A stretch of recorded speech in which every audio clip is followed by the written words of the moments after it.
NEET के exam की preparation आपकी जोरदार तैयारियां शुरू है और आप अच्छे से एग्जाम देंगे, इसका मुझे पूरा विश्वास है। लेकिन एन एग्जाम के वक्त जब आप एग्जाम सेंटर पर जाते हैं तो कुछ छोटी छोटी चीजें ऐसी हो जाती हैं, जैसे ड्रेस कोड के बारे में या किसी रूल्स के से रिगार्डिंग, तो आप अपसेट हो जाते हैं। जैसे लास्ट ईयर, उसके लास्ट ईयर में भी बहुत सारी चीजें कि कुछ जगह पर फुल स्लीव्स वालों को एंटर कराया गया, लेकिन कुछ जगह पर कैंची लेकर वहां जो जिनकी सर्विस वहां पर अपॉइंटेड की गई थी चेकिंग के लिए, तो उन्होंने कैंची लेकर स्लीव्स को कट कर दिए। अब लड़कियों के बारे में होता कि क्लिप्स वगैरह तो अलाउड नहीं है, लेकिन कुछ जगह पर तो और भी चीज़ों का अलाउड नहीं किया गया। तो इसके लिए ज़रूरी है कि एग्ज़ाम को जाने से पहले अभी आप एग्ज़ाम के रूल्स रेगुलेशन और ड्रेस कोड की जानकारी पूरी तरह से हासिल करें। तो 3 डॉक्यूमेंट सिर्फ आपको अपने साथ ले जाने हैं, सिर्फ और सिर्फ 3 डॉक्यूमेंट। पहले होगा कि आपका NEET admit card, NEET exam के लिए जो एडमिट कार्ड आप रिलीज किया गया है, जो एडमिट कार्ड आपने डाउनलोड किया है, उस पर आपने 4x6 का फोटो, आपका जो फोटो है वो पेस्ट करना है। याद रहे कि ये 4x6 का फोटो वही होना चाहिए जो आपने नीट रजिस्ट्रेशन के वक्त अपलोड किया था, जिसमें नाम और डेट ऑफ बर्थ दोनों थे। यहाँ पर नाम और डेट ऑफ बर्थ की जरूरत नहीं है, लेकिन होगा तो अच्छा है। तो वही फोटो चाहिए, लेकिन जो नीट एप्लीकेशन के वक्त आपने अपलोड किया था। तो 4x6 का ये फोटोग्राफ आप उस एडमिट कार्ड पे पेस्ट करेंगे। नीचे साइन सिग्नेचर जो भी फिल करना है वो फिल करके, ये 1 नंबर का डॉक्यूमेंट आपके लिए बहुत जरूरी है।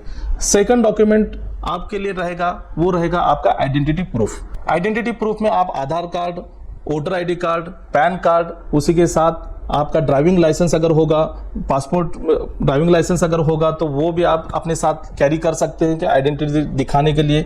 या फिर आपके 12th के एग्जाम आपने दी है तो उसका एक एडमिट कार्ड होता है, हॉल टिकट जिसे कहते हैं, जिस पर फोटो लगी होनी जरूरी है, तो वो भी आप अपने साथ कैरी कर सकते हैं। और थर्ड होता है कि पासपोर्ट साइज फोटोग्राफ जो नीट में आपने अपलोड किए थे, उसके 3-4 कॉपीज अपने साथ ले जाइए, क्योंकि वहां पर जो अटेंडेंस शीट होती है तो उस पर वो पेस्ट करना होता है, उनकी रिक्वायरमेंट होती है। तो पासपोर्ट साइज फोटो, तो ये 3 डॉक्यूमेंट आपने समझ लिए होंगे, ये तीनों डॉक्यूमेंट अपने साथ में लेकर जाना है। अब ये एग्जाम जो होती है पेन एंड पेपर एग्जाम इसको कहा जाता है, लेकिन पेपर भी वही प्रोवाइड करेंगे, पेन भी वही प्रोवाइड करेंगे। आपने अपने साथ पेन, पेपर, पेंसिल कुछ लेकर जाना नहीं है। 3 घंटे 20 मिनट की एग्जाम होती है, जो दोपहर 2 बजे शुरू होगी और 5:20 पर खत्म होगी। उसी के साथ में आपने रिपोर्टिंग करना है, तकरीबन 12:30 तक आपने तो वहां रिपोर्टिंग के लिए जाना है। लेकिन जो कस्टमरी ड्रेस के स्टूडेंट्स होते हैं, जैसे मुस्लिम गर्ल्स है जो हिजाब पहनकर एग्जाम देना चाहती है, या फिर सिख बॉयज है जो पगड़ी पहनकर एग्जाम देना चाहते हैं, तो उन्होंने कस्टमरी ड्रेस के लिए यस लिखा होगा जिस वक्त अप्लाई किया होगा। अगर नहीं भी लिखा होगा तो भी आप तय वक्त से पहले, थोड़ा सबसे पहले जाएंगे, क्योंकि आपकी चेकिंग जो होगी सबसे पहले होगी। प्रॉपरली चेकिंग होने के बाद में आपको अंदर छोड़ा जाएगा। और बाकी सबके लिए 12:30 तक तो आपने वहां पर जाना है।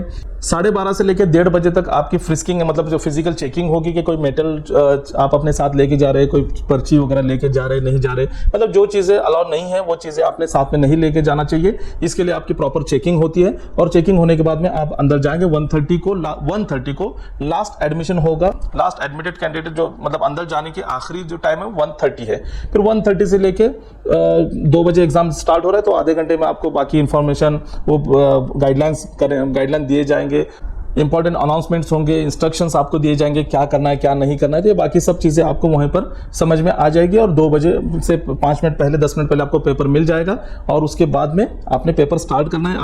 आपने किस लैंग्वेज में पेपर देने के लिए अप्लाई किया था, अगर इंग्लिश में तो आपको इंग्लिश वाला मिलेगा, अगर आपने हिंदी कहा है तो इंग्लिश और हिंदी मिलाकर मिलेगा, और अदर लैंग्वेज अगर आप मराठी, हिंदी, किसी भी रीजनल लैंग्वेज में अगर आपने कहा है तो याद रहे इसके लिए सभी पेपर्स के कलर अलग अलग होंगे। आप अपने साथ बाकी डॉक्यूमेंट्स अगर लेकर जाएंगे तो वहां रखने का प्रॉब्लम होगा, क्योंकि वहां पर एग्जाम सेंटर पर ऐसी कोई सुविधा नहीं होती कि आपका डॉक्यूमेंट आप सेफ रख सकें। इसलिए ओरिजिनल डॉक्यूमेंट, बाकी जो मैंने 3 डॉक्यूमेंट कहा वो छोड़कर आप कोई भी डॉक्यूमेंट अपने साथ न लेकर जाएं।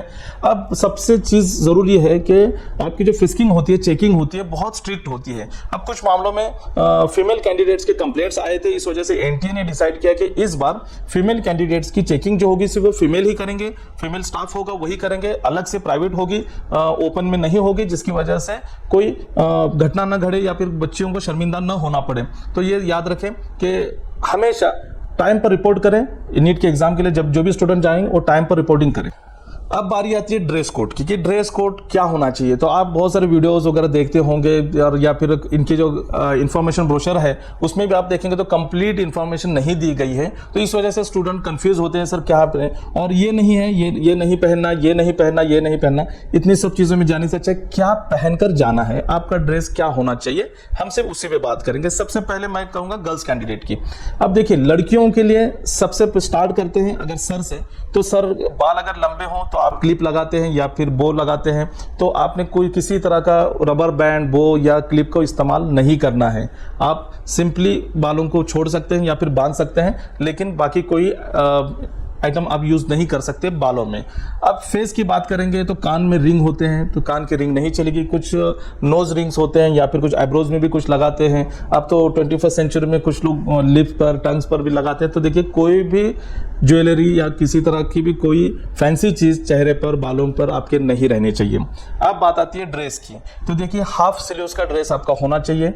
फिर वो आप टी शर्ट भी पहन सकते हैं या फिर शॉर्ट कुर्ती भी पहन सकते हैं। शॉर्ट कुर्ती भी होनी, लेकिन जो है हाफ स्लीव्स की, 3/4 या फुल स्लीव्स बिल्कुल नहीं चलेंगे।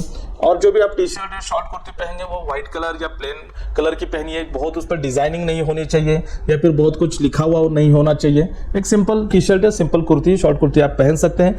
नीचे आप सिंपल पैंट पहन सकते हैं, ट्राउजर पहन सकते हैं। टी शर्ट जो हो उसको ज़्यादा कुछ बटन ना हो या जिप ना नहीं होनी चाहिए। कॉलर को अवॉइड कीजिए। एक्चुअली ऐसा कुछ नहीं है, लेकिन कुछ जगह पर बहुत ही स्ट्रिक्ट होता है कि कॉलर वाले टी शर्ट को एंट्री नहीं दी जाती, कट कर दिए जाते। तो ऐसा कुछ नहीं, तो बगैर विदाउट कॉलर के टी शर्ट को पहनिए और ज़्यादा बटन ना हो और जिप ना हो, ये इसका ख्याल रखें। और पॉकेट भी ना हो, उसको पॉकेट अगर हो छोटा तो चलेगा, लेकिन बहुत बड़े पॉकेट्स जो होते हैं उसको अवॉइड कीजिए। टी शर्ट के बाद में आपने पहनना सिंपल पाजामा होता है या सिंपल पैंट होती है। सिंपल मीन्स क्या होता है कि उसको बहुत सारे पॉकेट नहीं होनी चाहिए। बहुत जैसे प्लाजो जो आप पहनते हैं कि प्लाजो बहुत लंबी चौड़ी ढीली ढाली होती है, तो सिंपल प्लाजो भी पहन सकते हैं कि जो बहुत ज़्यादा ढीली ना हो। और पॉकेट तो होते ही हैं, तो 1 या 2 पॉकेट चल जाएंगे, लेकिन अगर उसमें पॉकेट ना हो तो भी अच्छा है, लेकिन जिप ना हो। ये ध्यान में रखिए कि जिप ना हो। कपड़े जो है बहुत टाइट नहीं होने चाहिए और बहुत लूज भी नहीं होनी चाहिए। तो मैंने कहा कि कुर्ती, शॉर्ट कुर्ती या फिर टी शर्ट, उसके बाद में आप सिंपल पाजामा, सिंपल पैंट, ट्राउजर या फिर सिंपल प्लाजो को भी इस्तेमाल कर सकते हैं। पैरों में सिर्फ आप स्लीपर पहनिए, घर में जो स्लीपर पड़ी होगी उसको पहनिए, या फिर नई स्लीपर लीजिए, या फिर चप्पल या फिर सैंडल भी अगर आप पहनते तो ज़्यादा हील ना हो, ज़्यादा हील की कोई भी चीज़ नहीं चलेगी। और शूज़ तो बिल्कुल भी अलाउ नहीं है। तो ये हुआ ड्रेस कोड, ये सिंपल ड्रेस कोड है। और बॉयज़ के लिए सेम यही पैटर्न है कि बॉयज़ के अगर सभी के बाल तो छोटे होते हैं, लेकिन कुछ पोनी रखते हैं तो फिर वो लगाते हैं या क्लिप लगाते हैं स्ट्रेटनिंग करके, तो वो नहीं चलेगा। उसके बाद में उसी सेम तरह कान में बाली वगैरह नहीं चलेगी। T shirt, half T shirt आप पहन सकते हैं, शर्ट भी पहन सकते हैं, लेकिन टी शर्ट ही पहनिए। उसको बड़ा पॉकेट नहीं होना चाहिए, विदाउट पॉकेट ही वाला टी शर्ट पहनिए। नीचे पैंट पहनिए, ट्राउजर पहनिए, जीन्स बिल्कुल मत पहनिए। और जो ज़्यादा जेब वाले, ज़्यादा पॉकेट्स वाले पैंट्स होते हैं वो भी मत पहनिए, जिप होनी नहीं चाहिए। ट्राउजर सिंपली नाइट ट्राउजर होती है स्पोर्ट्स के लिए, जो वो भी पहनकर आप जा सकते हैं। शूज़ आपने नहीं पहने, स्लीपर, चप्पल, सैंडल आप यूज़ कर सकते हैं, उसमें भी हाई हील यूज़ नहीं करना है। लेकिन हाथ में आपके कोई कड़ा वगैरह जो आप अगर पहनते हैं स्टाइल के लिए, सलमान खान टाइप जो होता है, फिर लॉकेट वगैरह, तो वो आपको अंदर ले जाना अलाउड नहीं है, तो वो मत पहनिए। अच्छा, इसमें सलवार कुर्ता भी आप नहीं पहन सकते, जैसे पठानी होता है, शेरवानी टाइप वगैरह, ये तो सलवार कुर्ता भी बॉयज़ के लिए अलाउड नहीं है।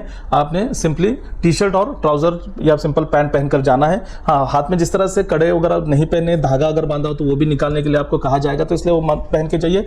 सिख बॉयज़ जो है वो पगड़ी पहनकर जा सकते हैं, कस्टमरी ड्रेस में आता है, रिलीजियस ड्रेस में आता है। जिस तरह से मुस्लिम गर्ल्स के लिए हिजाब को अलाउ किया गया है, उसी तरह से सिख जो है वो भी अपनी पगड़ी के साथ में, लेकिन इन दोनों को भी बाकी सबसे पहले रिपोर्टिंग करना होगा। ये ड्रेस कोड के बारे में हुआ। अभी कॉमन आइटम्स जो है, जैसे कि अगर स्पेक्स आप यूज करते हैं तो अलाउ है। कोई जितने कॉन्टैक्ट लेंसेज भी है जो पहले से आपने है तो वो भी अलाउड है। अगर दांतों को ब्रेसेस बिठाए होंगे, टीथ ब्रेसेस जिसको कहा जाता है, तो उसको भी कोई प्रॉब्लम नहीं है। उससे अगर आपको फ्रैक्चर हुआ या फिर कहीं उंगली में कुछ प्लास्टर वगैरह लगा हुआ है तो वो भी अलाउड है। स्प्लिंट अगर बिठाया होगा तो कोई प्रॉब्लम नहीं है।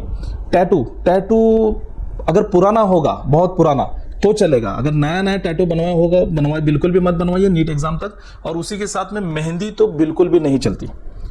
मेहंदी अगर आपने लगाया होगा तो उनको ऐसा लग रहा है कि मेहंदी में हो सकता है आपने कोई कोट छुपाया होगा, तो मेहंदी बिल्कुल मत लगाइए, मेहंदी अलाउड नहीं है। हाँ, लेकिन टैटू अगर पुराना होगा और परमानेंट टैटू होगा तो अलाउड है, लेकिन परमानेंट टैटू नहीं होगा, निकालने वाला टैटू होगा तो आपको निकालना पड़ेगा।